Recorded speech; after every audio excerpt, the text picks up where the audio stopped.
Cooking. I am not a great cook, but I know how to cook some basic dishes.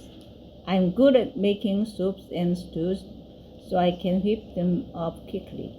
When I want a change of pace, it helps to search online because there are detailed recipes.